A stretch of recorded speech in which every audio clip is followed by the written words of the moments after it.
Hello everyone, I am Vimi Chawla and welcome you all on my YouTube channel. तो आज के video में हम ओएसआई मॉडल को स्टडी करेंगे। तो ओएसआई क्या होता है? ओएसआई मतलब ओपन सिस्टम इंटरकनेक्शन। ठीक है, ओएसआई मतलब ओपन सिस्टम इंटरकनेक्शन।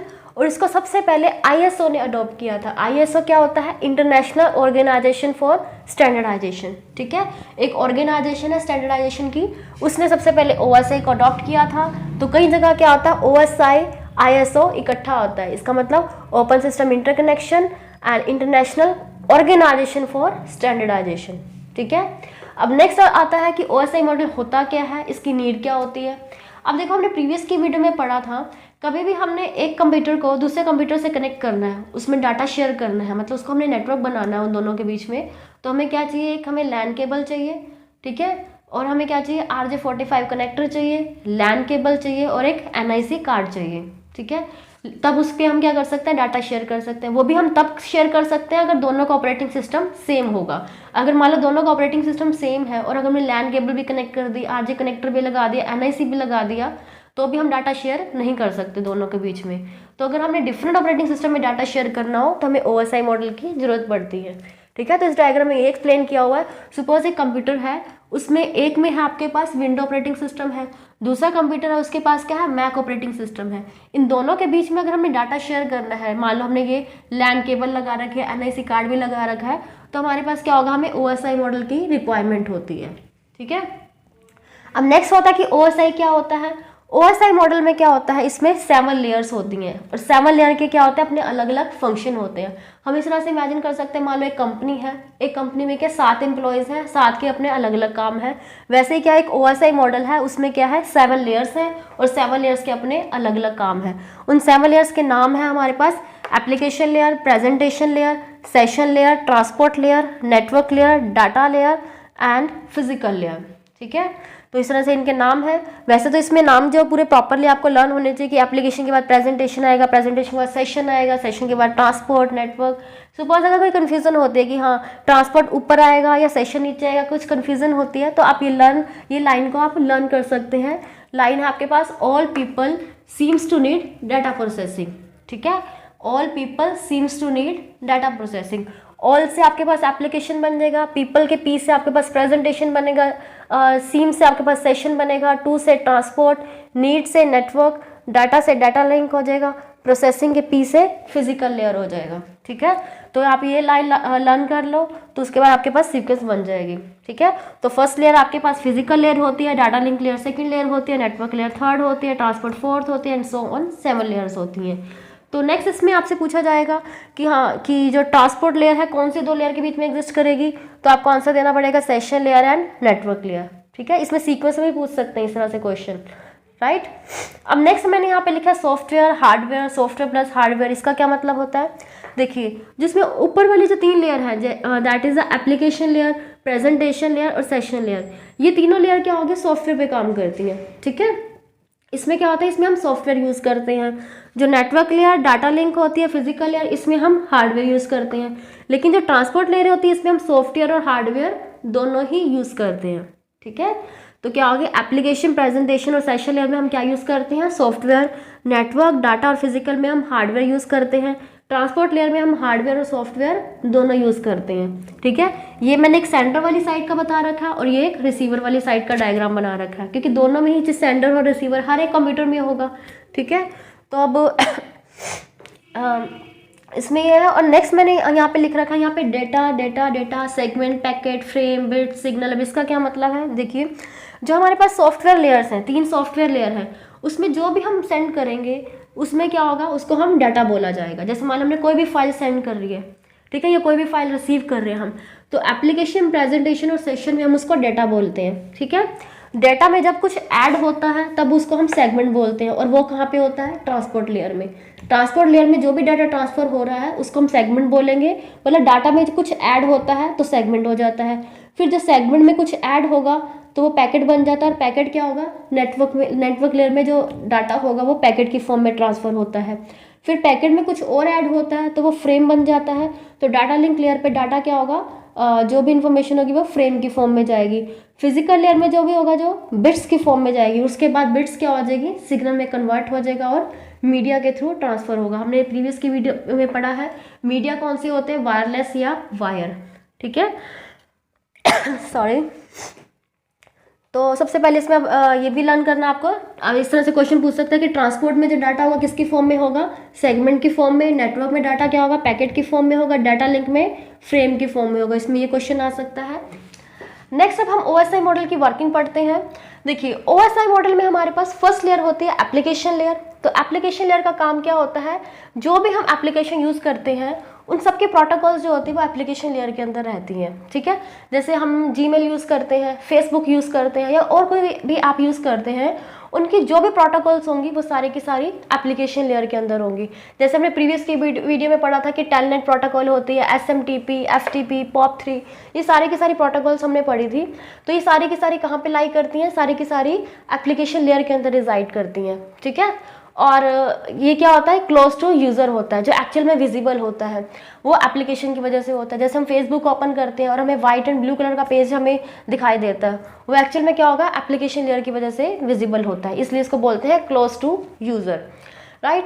और इसका काम क्या होता है, इसका काम होता है जो भी हमने फाइल सेंड करनी है, कोई भी कुछ भी डाटा सेंड करना है, उसको किस में कन्वर्ट करेगा, अल्फा न्यूमेरिक में। अल्फा न्यूमेरिक में कैसे, जैसे ये अल्फ़ाबेट्स में होगी ना, GHKL, ये अल्फ़ाबेटिकल हो गया, और 5 6 8 7 लिख रखा है, ये क्या होगा, न्यूमेरिक हो गया। मतलब कुछ भी हमने सेंड करना है उसको अल्फा न्यूमेरिक में कन्वर्ट करेगा एप्लीकेशन लेयर, ठीक है।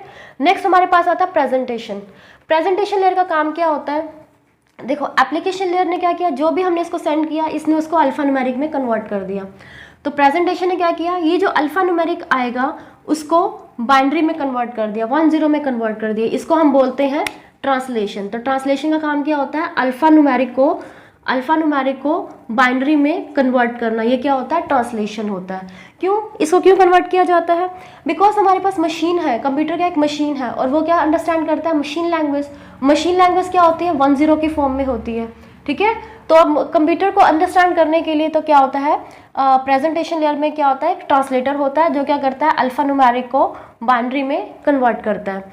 अब देखो 10 में तो कन्वर्ट कर दिया, लेकिन अब इसका साइज़ क्या होगा, ये जो फाइल बनेगी उसका साइज़ क्या होगा, बड़ा होगा, ठीक है। मान लो 5 MB का साइज़ हो गया, अब इससे क्या होगा, मेमोरी ज़्यादा कंज्यूम होगी।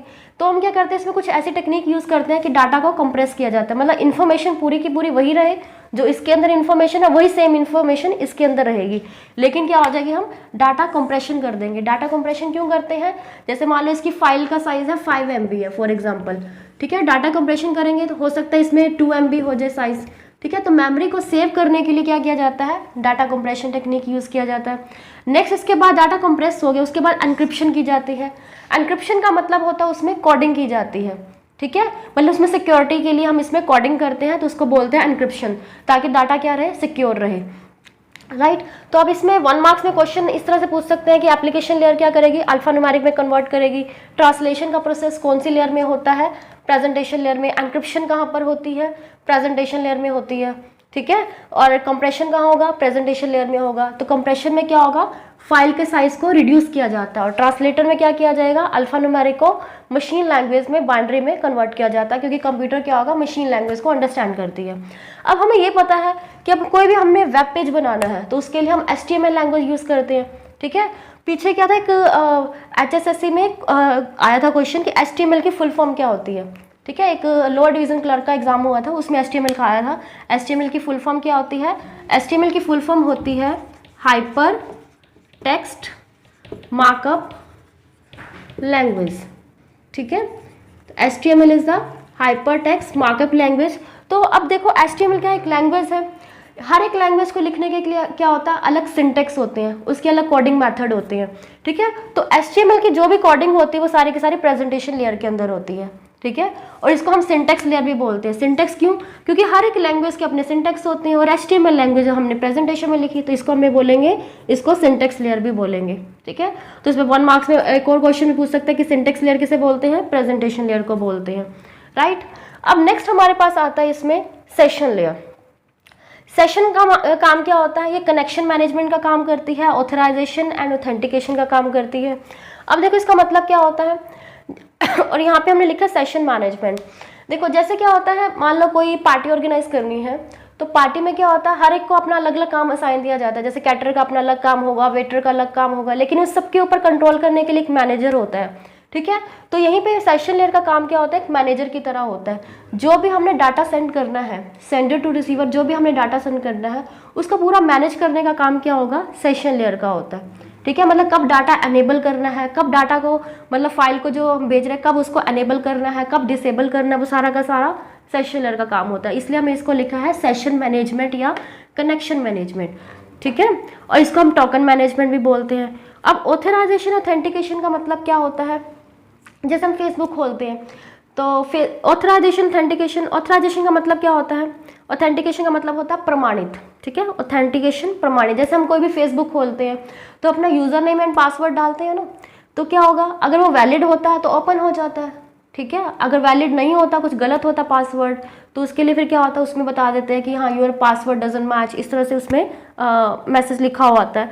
तो बेसिकली क्या होता है, ऑथेंटिकेशन एक ऑथराइजेशन प्रोसेस आता है ना, कि हाँ आपका फेसबुक या फिर जो हम जीमेल खोलते हैं, कुछ भी खोलते हैं, पासवर्ड जहाँ पे डालते हैं तो वहाँ पे क्या होता है, अगर वो मैच कर जाता है तभी आगे हमें परमिशन मिलती है, हम उसको एक्सेस कर सकते हैं। ऐसे क्या होगा, सेशन लेयर में भी क्या होता है, इसका भी यही काम होता है ऑथराइजेशन ऑथेंटिकेशन का, ठीक है। तो इसमें क्या होता है, इससे सिक्योरिटी बनी रहती है, और क्या होता है इसमें लॉगिन और लॉग ऑफ का काम भी सेशन लेयर में होता है, ठीक है। तो ऑथराइजेशन ऑथेंटिकेशन मतलब प्रमाणिकता देना, राइट, कि कोई ऐसे ही कोई भी यूज़र आके इसको यूज़ ना कर ले, जहाँ पे डाटा पहुँचाना है वहीं तक ही इसका परफॉर्म हो, ठीक है। तो कनेक्शन मैनेजमेंट का काम होता है यही। नेक्स्ट लेयर हमारे पास है ट्रांसपोर्ट लेयर। ट्रांसपोर्ट लेयर का काम होता है segmentation, error control and flow control, ठीक है। तो सबसे पहले सेगमेंटेशन क्या होता है, देखिए सेशन लेयर से क्या हो रहा है, जो भी डाटा आ रहा है उसको क्या होता है, छोटे छोटे पार्ट्स में डिवाइड कर दिया जाता है, ठीक है। सेशन लेयर से जो भी डाटा पीछे से आ रहा है, जो भी बिट्स आ रही हैं, उसको करते हैं छोटे छोटे पार्ट्स में ब्रेक कर दिया जाता है, उसको सेपरेट कर देते हैं, उसको हम बोलते हैं डाटा यूनिट। DU का मतलब होता है डाटा यूनिट, ठीक है। लेकिन इस डाटा यूनिट के साथ हम क्या करते हैं, पोर्ट एड्रेस ऐड कर देते हैं। पोर्ट एड्रेस किसका ऐड करते हैं, देखो जो भी सेंडर है उस सेंडर का पोर्ट, और जो भी रिसीवर है रिसीवर का पोर्ट एड्रेस जो होता है वो डाटा यूनिट के साथ जब ऐड कर देते हैं तब ये बन जाता है सेगमेंट, ठीक है। हमने पहले भी डिस्कस किया था ना कि जो फर्स्ट 3 लेयर्स होते हैं उसमें क्या होता है, डाटा के फॉर्म में आगे इन्फॉर्मेशन जाती है, लेकिन जैसे ट्रांसपोर्ट लेयर में क्या होगा, उस डाटा के साथ कुछ ऐड होगा तो वो क्या बन जाता है, सेगमेंट बन जाता है। तो उस डाटा के साथ क्या ऐड हुआ, पोर्ट एड्रेस हुआ। पोर्ट एड्रेस किसका, सेंडर का और रिसीवर का, मतलब कौन सा पर्सन भेज रहा है, मतलब कौन सा सेंडर है या कौन सा जो डिवाइस है वो आपके पास भेज रहा है डाटा, और कौन सी डिवाइस है उसको रिसीव कर रही है। तो ये क्या होता है, पोर्ट एड्रेस में लाई करता है, ठीक है। तो अगर ये डाटा यूनिट के साथ पोर्ट एड्रेस ऐड हो जाता है इसको हम क्या बोलते हैं, सेगमेंट बोल देते हैं, राइट। तो नेक्स्ट ये सेगमेंटेशन का काम ट्रांसपोर्ट लेयर ही करती है। नेक्स्ट इसमें लिखा हमने फ्लो कंट्रोल और एरर कंट्रोल। देखो फ्लो कंट्रोल देखते हैं। फ्लो कंट्रोल में क्या होता है, जैसे मान लो कंप्यूटर है, ठीक है। कंप्यूटर ने क्या होगा, एक मोबाइल पर डाटा सेंड करना है। अब कंप्यूटर की जो स्पीड है वो है 100 Mbps है, और मोबाइल की स्पीड क्या होगी, 10 Mbps है। अब देखो, अब दोनों की स्पीड तो मैच करती नहीं है, लेकिन हमें पता है हम कंप्यूटर से मोबाइल पे और मोबाइल से कंप्यूटर पे डाटा सेंड कर सकते हैं। तो ये क्या होगा, स्पीड मैच नहीं करती फिर भी सेंड कर सकते हैं। ये किसकी वजह से, ट्रांसपोर्ट लेयर की वजह से। कैसे, अब जैसे कंप्यूटर की 100 Mbps है, मोबाइल की है 10 Mbps, तो ट्रांसपोर्ट लेयर क्या करेगी, ऑटोमेटिकली करेगी, इस स्पीड को रिड्यूस कर देगी और 10 Mbps में कन्वर्ट कर देगी। इसी तरह से क्या होगा, मोबाइल से अगर हमने कंप्यूटर में भेजना है 10 Mbps से 100 Mbps में भेजना है, तो क्या होगा, ऑटोमेटिकली स्पीड क्या हो जाएगी, इंक्रीज़ हो जाएगी। तो ये स्पीड इंक्रीज़ होना उसी को ही बोलते हैं, या डिक्रीज़ होना इसी को ही बोलेंगे फ्लो कंट्रोल। फ्लो मतलब स्पीड को कंट्रोल करना। तो ये काम ट्रांसपोर्ट लेयर पे होता है। नेक्स्ट हमने पढ़ा इसमें एरर कंट्रोल। देखो एरर कंट्रोल का मतलब क्या होगा, जैसे हम क्या कर रहे हैं, कोई भी हम डाटा सेंड कर रहे हैं, ठीक है। सपोज हमने डाटा सेंड कर दिया ट्रांसमीटर से, जो भी सेंडर डिवाइस है उसने सेंड कर दिया, लेकिन रिसीवर के पास क्या हुआ, वो डाटा नहीं पहुंचा, बीच में ही कहीं ड्रॉप हो गया। तो क्या होगा, ऑटोमेटिकली क्या होगा, जो ट्रांसपोर्ट लेयर होगी वो ऑटोमेटिकली करेगी एक रिपीट रिक्वेस्ट, मतलब एक रिपीट की एक रिक्वेस्ट भेज देगी कि हाँ, ऑटोमेटिकली इसके पास रिपीट की रिक्वेस्ट चली जाती है कि हाँ वो डाटा रिसीव नहीं हुआ, ऑटोमेटिकली वो रिपीट में उसको सेंड कर देता है, ठीक है। तो रिपीट में क्या होगा, जो सेंड करता है वो ट्रांसपोर्ट लेयर का काम होता है। और कई बार क्या होता है, डाटा रिसीव हो गया, लेकिन क्या होता है, करप्शन से बचाने के लिए कि डाटा में कुछ और कुछ ऐड ना हो जाए, तो करप्शन फ्री डाटा ऑब्टेन के लिए हम चेकसम एक एल्गोरिथम होता है वो भी इसमें ऐड किया जाता है, ठीक है। चेकसम को भी इसमें ऐड किया जाता है इसमें, ठीक है। तो इसमें ये याद रखना, फ्लो कंट्रोल का काम मतलब स्पीड कंट्रोल का काम किसका होगा, ट्रांसपोर्ट लेयर का, और एरर को कंट्रोल करना वो काम भी किसका होगा, ट्रांसपोर्ट का, और सेगमेंटेशन भी कहाँ पे होती है, ट्रांसपोर्ट लेयर पे। मेनली तो यही पॉइंट आएंगे, लेकिन इसमें फ्लो कंट्रोल में आपको ये ध्यान रखना कि स्पीड को ऊपर नीचे करते हैं, और एरर कंट्रोल में क्या करते हैं कि एरर को रिमूव करने के लिए चेकसम को ऐड किया जाता है, और ऑटोमेटिक रिपीट रिक्वेस्ट का एल्गोरिथम भी इसमें यूज़ किया जाता है। नेक्स्ट होता है हमारे पास ट्रांसपोर्ट लेयर की प्रोटोकॉल्स। ट्रांसपोर्ट लेयर में बेसिकली 2 इंपॉर्टेंट प्रोटोकॉल्स हैं, एक है आपके पास टीसीपी और सेकंड है आपके पास यूडीपी। टीसीपी का मतलब होता है transmission control protocol, and UDP का मतलब होता है यूज़र डाटाग्राम प्रोटोकॉल। ठीक है। अब जो टीसीपी है that is a transmission control protocol, इसको हम बोलते हैं कनेक्शन ओरिएंटेड, और इसमें क्या होता है एक्यूरेसी हाई होती है, और यूज़र डाटाग्राम को बोलते हैं हम कनेक्शन लेस, और ये क्या होता है फास्ट होता है। अब देखो ये कहाँ पे होगा, जैसे हम ईमेल सेंड करते हैं, कई बार क्या होता है हम ईमेल सेंड करते हैं, और कई बार क्या होता है ना कि ईमेल सेंड किया और उसके पास नहीं पहुंचती, तो हमारे पास मैसेज आ जाता है कि हाँ ईमेल आपकी सेंड नहीं हुई। ठीक है। तो वो क्या होगा, मतलब क्या होगा, ईमेल का अगर मैसेज आ रहा है वापस, इसका मतलब फीडबैक का मैकेनिज्म है वहाँ पे, अगर सेंड नहीं हो रहा तो फीडबैक मैकेनिज्म है। ठीक है। तो ट्रांसमिशन कंट्रोल में क्या होगा, फीडबैक का मैकेनिज्म होगा। और फीडबैक मतलब पहले डाटा जा रहा है, फिर उसके पास आपके पास सिग्नल मिल रहा है कि डाटा नहीं पहुंचा, तो इसमें क्या होगा, टाइम तो ज़्यादा लगेगा ना। लेकिन इसमें ऐसा कोई, इसमें यूज़र डाटाग्राम में क्या होता है, नो फीडबैक। और फीडबैक नहीं है तो इसका मतलब क्या होगा, वापस आने के लिए कोई इसमें टाइम नहीं लग रहा। फीडबैक नहीं है तो स्पीड क्या हो जाएगी, ज़्यादा हो जाएगी, इसकी स्पीड क्या हो जाएगी, कम हो जाएगी। लेकिन इसमें एक्यूरेसी है, फीडबैक मिल रही है तो इसका मतलब एक्यूरेसी मिल रही है। तो ये यहाँ पे क्या होता है, ईमेल वगैरह में टीसीपी यूज़ करते हैं। तो सिंपल से आपको लर्न करना है कि टीसीपी मतलब ट्रांसमिशन कंट्रोल होता है, ये कनेक्शन ओरिएंटेड होता है, कनेक्शन बना के रखता पूरा जब तक कि पूरा डाटा पहुँच ना जाए। ठीक है। मतलब फीडबैक भी मिलता है, पूरा कनेक्शन बना रहता है। और यूडीपी में क्या होता है, यूज़र डाटाग्राम होता है, कनेक्शन लेस होता है, इसका मेन काम होता है फास्ट सर्विस देना, फीडबैक या फिर इसको एक्यूरेसी से कोई लेना देना नहीं है। ठीक है। तब इसमें मेन पॉइंट है ट्रांसमीटर में, इसमें कैसे लर्न करना है, देखिए इसको हम एक एग्जांपल से भी अंडरस्टैंड कर सकते हैं। देखो जैसे हम क्या होता है कि सपोज हमने कोई एक मोबाइल का हमने ऑनलाइन ऑर्डर दिया है। ठीक है। तो अब कंपनी वाले बोलते हैं ना कि आपके पास क्या होगा, विद इन 7 डेज़ या विद इन 3 डेज़ 4 डेज़ आपके पास क्या होगा, मोबाइल आपके पास पहुंच जाएगा। तो वो जो ऑर्डर का जो ड्यूरेशन देते हैं बेसिकली किसके ऊपर डिपेंड करता है, ट्रांसपोर्ट के ऊपर डिपेंड करेगा ना, कि ट्रांसपोर्ट कैसा है। ट्रांसपोर्ट फास्ट होगा तो जल्दी पहुंच जाता है, क्योंकि 7 डेज़ का टाइम देते हैं, लेकिन उससे पहले भी पहुंच जाता है। वो डिपेंड किसके ऊपर करता है, ट्रांसपोर्ट के ऊपर। इसका मतलब जो स्पीड है हमारे पास, जो रिसीविंग की स्पीड है जो, वो किसके ऊपर डिपेंड करती है, ट्रांसपोर्ट के ऊपर। इसी को अंडरस्टैंड करना ना, जो स्पीड होगी वो किसके ऊपर डिपेंड करेगी, डाटा की, जो डाटा रिसीव करने की स्पीड है वो ट्रांसपोर्ट के ऊपर डिपेंड करेगी। अब देखो क्या होगा, सेशन लेयर से तो डाटा आ चुका है, ऐसे कंपनी वाले ने मोबाइल तो भेज दिया है, लेकिन बीच में क्या होता है, कई बार क्या होता है, हम कहते हैं कि हमारा मोबाइल नहीं पहुंचा, हमारा ये सामान नहीं पहुंचा, तो बीच में किसकी गड़बड़ होगी, वो तो ट्रांसपोर्ट वाले की गलती होगी ना। तो एरर को कंट्रोल करने का काम कौन करेगा, ट्रांसपोर्ट लेयर करेगी। ठीक है। तो एरर कंट्रोल क्या, अब सेशन लेयर ने तो डाटा सेंड कर दिया लेकिन रिसीवर के पास नहीं पहुंचा, तो वो किसकी गलती होगी, ट्रांसपोर्ट की गलती होगी। ऐसे इसमें एरर कंट्रोल का काम क्या होगा, ट्रांसपोर्ट लेयर करेगी। ठीक है। तो इसका बेसिक यही है। नेक्स्ट लेयर हमारे पास है नेटवर्क लेयर। नेटवर्क लेयर का काम होता है पाथ डिटरमाइन करना और राउटिंग करना। ठीक है। और इसमें जो भी आपके पास इंफॉर्मेशन होगी वो क्या होगी, पैकेट की फॉर्म में जाएगी। अब पैकेट कैसे बनता है, देखो ट्रांसपोर्ट लेयर से हमारे पास जो भी डाटा था वो सेगमेंट की फॉर्म में आया था। अब सेगमेंट में कुछ ऐड होगा तब वो क्या बन जाएगा, पैकेट बन जाएगा। ठीक है। अब क्या होगा, इसमें ऐड क्या होता है, इसमें ऐड होता है आईपी एड्रेस सोर्स का और आईपी एड्रेस डेस्टिनेशन का। जो लिखा है यहाँ पे IP1 एंड IP2, ये सोर्स का आईपी एड्रेस होता है, ये क्या होता है, डेस्टिनेशन का आईपी एड्रेस होता है। राइट। और आईपी एड्रेसेस को हम बोलते हैं लॉजिकल एड्रेसिंग बोलते हैं, या लॉजिकल एड्रेस बोलते हैं। अब इसका काम क्या होता है, नेटवर्क लेयर का काम होता है पाथ डिटर्मिनेशन एंड राउटिंग करना। अब इसका क्या मतलब होता है, देखो हमने पीछे एक एग्जांपल अभी डिस्कस किया था कि जैसे हमने कोई भी कुरियर मंगवाते हैं तो जो स्पीड वगैरह किसके ऊपर डिपेंड करेगी, स्पीड, एरर कंट्रोल, ये ट्रांसपोर्ट के ऊपर डिपेंड करेगी। अब जो ट्रांसपोर्ट वाला है वो अपना आपका कुरियर लेके आ रहा है, लेकिन अब उसने कौन से रास्ते से जाना है, कौन सा रूट उसको सिलेक्ट करना है, वो रूट कौन डिसाइड करेगा, नेटवर्क लेयर डिसाइड करेगी। ठीक है। मतलब जो भी डाटा जाएगा, जो डाटा कौन से रूट से जाएगा, कौन सा हम एल्गोरिथम उसमें यूज़ करेंगे, वो क्या होगा, राउटिंग और पाथ डिटर्मिनेशन मेथड वो इसमें डिसाइड करेंगी। मतलब नेटवर्क के अंदर ही ये आपके पास एल्गोरिथम होते हैं, पाथ डिटर्मिनेशन, राउटिंग, ये आपको बताते हैं कौन से रास्ते से आपके पास डाटा जाएगा। ठीक है। और इसमें जो एड्रेसिंग होगी उसको हम लॉजिकल एड्रेस बोलते हैं, जिसको हम आईपी एड्रेस भी बोलते हैं। आईपी एड्रेस सोर्स का भी इसमें ऐड करते हैं और डेस्टिनेशन का भी इसमें ऐड किया जाता है। ठीक है, नेक्स्ट लेयर हमारे पास है डाटा लिंक लेयर। अब देखो डाटा लिंक लेयर में क्या होगा, जो भी एड्रेस यूज़ करते हैं वो हमारे पास होता है फिजिकल एड्रेस, और फिजिकल एड्रेस को हम मैक एड्रेस बोलते हैं।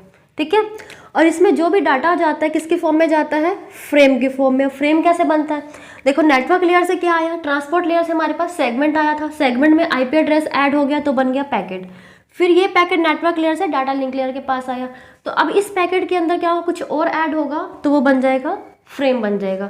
अब देखिए यहाँ से देखिए सेगमेंट क्या था, सेगमेंट आपके पास ट्रांसपोर्ट लेयर से आया था सेगमेंट। ठीक है, इसमें आपके पास आईपी एड्रेस ऐड हो गया तो ये क्या बन गया था, आपके पास पैकेट बन गया था। राइट, अब पैकेट के अंदर क्या होगा, ये पैकेट है, और इसके बाद क्या होगा, इसमें मैक एड्रेस ऐड हो गया तो ये क्या बन गया, आपके पास फ्रेम बन गया। ठीक है, ट्रांसपोर्ट ये जो आपके पास क्या था, सेगमेंट था ट्रांसपोर्ट लेयर पे, सेगमेंट में आपके पास आईपी एड्रेस ऐड हुआ तो पैकेट बना, फिर पैकेट के अंदर मैक एड्रेस ऐड हुआ तो ये फ्रेम बन गया, और फ्रेम की फॉर्म में डाटा क्या होगा, डाटा लिंक लेयर में जाता है। अब इसमें मैक 1 और मैक 2 लिखा, मतलब सोर्स का मैक एड्रेस और डेस्टिनेशन का मैक एड्रेस। अब मैक एड्रेस क्या होता है, ये बेसिकली डिवाइस का एड्रेस होता है, मतलब कौन से डिवाइस से, मतलब कौन से कंप्यूटर से कौन से दूसरे कंप्यूटर या कौन से मोबाइल पे आपके पास डाटा जाएगा वो मैक एड्रेस डिफाइन करता है, और कौन से नेटवर्क से कौन से नेटवर्क पे जाएगा वो नेटवर्क लेयर डिसाइड करते हैं, मतलब आईपी एड्रेस डिसाइड करता है। ठीक है, और इसका काम क्या होता है, flow control, error control and error correction ही होता है इसका काम भी। नेक्स्ट आपके पास आते हैं फिजिकल लेयर। फिजिकल लेयर को हम हार्डवेयर लेयर भी बोलते हैं, और इसमें डाटा हमारे पास बिट की फॉर्म में जाता है। ठीक है, तो जितनी हार्डवेयर डिवाइसेस होंगी, जैसे हमारे पास होता है हब, ठीक है, और भी कुछ और डिवाइसेस होते हैं वो फिजिकल लेयर पे कनेक्ट होती हैं। जैसे अब यहाँ पे क्या होगा, नेटवर्क लेयर में राउटिंग परफॉर्म कर रहे हैं ना, तो राउटिंग के लिए एक हार्डवेयर डिवाइस होती है जिसको हम बोलते हैं राउटर बोलते हैं। ठीक है, एक हार्डवेयर डिवाइस राउटर होता है, राउटर हमारे पास नेटवर्क लेयर पे यूज़ किया जाता है। हमने पहले स्टडी किया था ना कि कुछ लेयर हमारे पास सॉफ्टवेयर होती हैं, कुछ लेयर क्या होती है जिसमें हार्डवेयर डिवाइसेस यूज़ की जाती है, और ट्रांसपोर्ट लेयर ऐसी होती है जिसमें सॉफ्टवेयर हार्डवेयर दोनों यूज़ किया जाता है। ठीक है, अब हम OSI मॉडल का क्विक रिव्यू लेते हैं। देखिए OSI मॉडल में 7 लेयर्स हैं, that is application, presentation, session, transport, network, data and physical layer. जो फर्स्ट 3 लेयर्स होती हैं, इसमें ये सारी की सारी लेयर जो 3 लेयर हैं ये सॉफ्टवेयर पे काम करती हैं। ट्रांसपोर्ट लेयर सॉफ्टवेयर हार्डवेयर इसमें दोनों यूज़ होता है, और जो network, data and physical layer इसमें हार्डवेयर डिवाइसेस यूज़ की जाती हैं। ठीक है, और एप्लीकेशन, प्रेजेंटेशन, सेशन जो कि सॉफ्टवेयर लेयर होती हैं, इसमें जो भी इंफॉर्मेशन होगी, जो भी आपके पास फाइल वगैरह होगी, उसमें जो भी होगा वो डाटा की फॉर्म में होगा। ट्रांसपोर्ट में जो डाटा होगा उसमें कुछ ऐड हो जाएगा तो सेगमेंट बन जाएगा। सेगमेंट में आपके पास आईपी एड्रेस ऐड होता है तो पैकेट बन जाता है। पैकेट में मैक एड्रेस ऐड होता है तो वो फ्रेम बन जाएगा, और आगे जाके फिजिकल लेयर पे बिट की फॉर्म में डाटा जाएगा। ठीक है, और एप्लीकेशन लेयर में जो आपके पास प्रोटोकॉल यूज़ करते हैं, टेलनेट, SMTP, FTP, मतलब जो भी एप्लीकेशन है उसकी जो भी प्रोटोकॉल्स होती हैं वो एप्लीकेशन लेयर के अंदर होती हैं। प्रेजेंटेशन लेयर क्या होती है, इसमें HTML कोडिंग होती है। इसका काम क्या होता है, जो अल्फा न्यूमेरिक कोड में कन्वर्ट करता है उसको ये बाइनरी में कन्वर्ट करता है, फिर उसमें आप कंप्रेशन करता है, और एनक्रिप्शन, सिक्योरिटी जो होती है वो प्रेजेंटेशन में किया जाता है।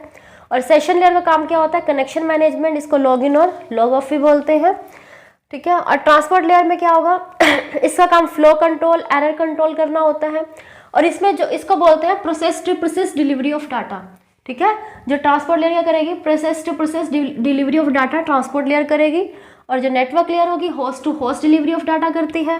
डाटा लिंक लेयर क्या होगी, node to node data delivery करती है। ठीक है, तो इसमें भी क्वेश्चन आ सकता है, ट्रांसपोर्ट लेयर क्या करेगा, process to process delivery, network host to host, data link layer node to node. और नेटवर्क लेयर में क्या होगा, जो एड्रेस होगा उसको आईपी एड्रेस बोलते हैं, जिसको हम लॉजिकल एड्रेस बोलते हैं। डाटा लिंक लेयर में जो होगा फिजिकल एड्रेस होता है, इसको हम मैक एड्रेस बोलते हैं। नेटवर्क लेयर में राउटिंग यूज़ की जाती है। ठीक है, और ट्रांसपोर्ट लेयर में 2 प्रोटोकॉल भी हम यूज़ करते हैं, that is a TCP protocol and UDP protocol. ठीक है, जैसे अब एप्लीकेशन में तो सारी एप्लीकेशन की प्रोटोकॉल होती है, ट्रांसपोर्ट की प्रोटोकॉल्स TCP एंड UDP होती है। और फिजिकल लेयर में आपको पता है सारी की सारी फिजिकल डिवाइसेस जो भी होती हैं, जो भी हार्डवेयर डिवाइसेस फिजिकल लेयर पे यूज़ की जाती हैं। ठीक है, तो आज के वीडियो में बस इतना ही, और अगर आपको मेरी वीडियो अच्छी लगी हो तो प्लीज़ आप इसे लाइक कीजिए, सब्सक्राइब, शेयर, कमेंट और बेल आइकन भी प्रेस कीजिए। And thank you so much for watching.